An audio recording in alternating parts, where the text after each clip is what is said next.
Welcome to The Explainer. Today, we're tackling a huge idea, maybe one of the biggest out there, the evolution of human consciousness itself. Okay, so you ever hear about things like channeling aliens, seeing auras, people having near-death experiences? We're going to dive into all these really mind-bending modern phenomena and ask a super simple question. What is really going on here? I mean, you've probably heard these kinds of claims, right? People saying they can download wisdom from aliens, or healers who can supposedly manipulate auras to cure people. Or what about those near-death experiences that totally flip someone's life upside down? These claims are pretty wild, and they feel super modern. But here's the kicker. This isn't the first time we've seen a surge in stuff like this, not by a long shot.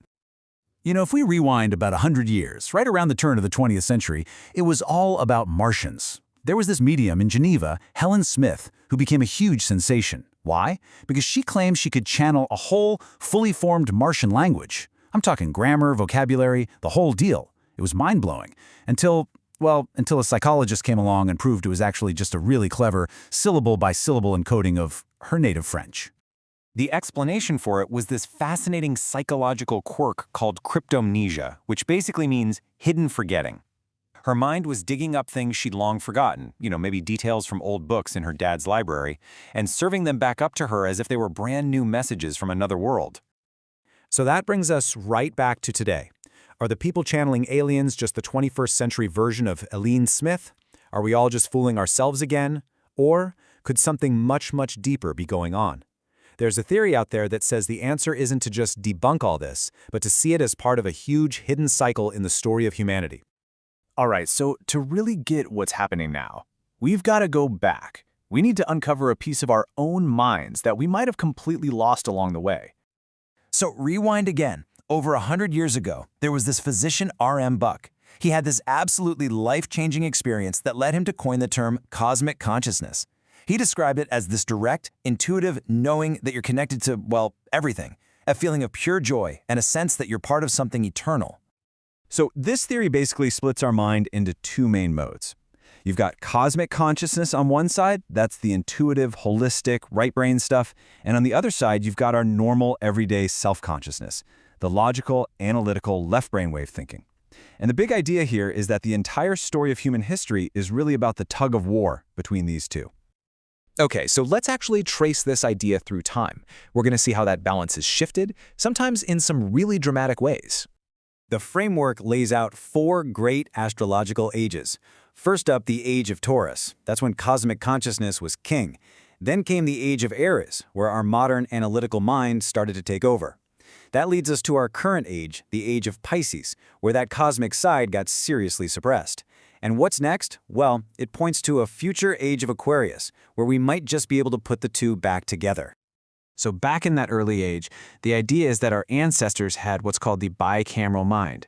Think about it like this. Their intuitive thoughts didn't feel like their thoughts. They literally heard them as external voices, the voice of a god giving them commands. They weren't conscious like we are with an internal monologue. They just did what the voices told them to do. And we actually get this incredible modern peek into this through the story of a photographer, Lauren McIntyre. In 1969, he gets lost in the Amazon, captured by this uncontacted tribe. And then something incredible happens. He clearly hears a message from the tribe's headman, but no words were spoken. He eventually figured out how to communicate back, not with words, but by just beaming pure feelings. It was like this direct telepathic link, a little window into that ancient way of connecting.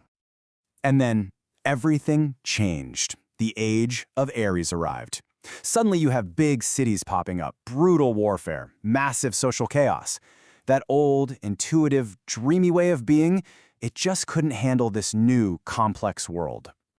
So to survive, we had to level up our cunning, analytical left brain. But there was a huge trade-off. The voices of the gods, they went silent. They were replaced by things like written epics, the Bible, the Vedanta scriptures, which are basically records saying, hey, the gods used to talk to us directly. And right there, in that shift, is where the modern sense of me, of an I that's separate from everything else, was born. But that shutting down of cosmic consciousness? Oh, it didn't stop there. It got way, way more intense as we moved into our own era, the Age of Pisces. You know, early Christianity was full of mystical, direct experiences, but it was in a big fight with other beliefs, like Gnosticism. which was all about getting that personal visionary knowledge for yourself. To win, the church basically created one single official version of reality, and that version was built on history and philosophy, not direct experience. So all that personal, mystical stuff got pushed to the side. And for the next 1,000 years, the only approved way to get back to that cosmic feeling was through some pretty extreme denial of the physical world. There's this writer from 700 AD, John Climacus, who described a place called the prison, where monks would engage in brutal self-punishment. That was their only hope of reconnecting with God. The body, you see, was the enemy of the spirit. Then, bam, the Renaissance comes along and just shatters that old worldview. In 1336, the poet Petrarch climbs a mountain, and instead of thinking, oh, this is a distraction from God, he's totally blown away by the beauty of the world itself and by his own inner thoughts and feelings. This was a huge turning point. It was the dawn of the modern individual. And that trend just kept picking up speed.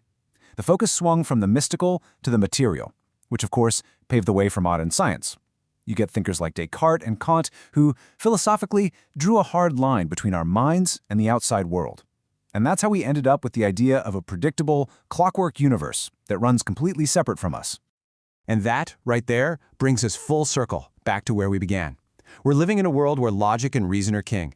But at the same time, people are, once again, desperately looking for that lost cosmic connection. I mean, look around today. You have thousands of groups exploring all these ancient right-brained practices.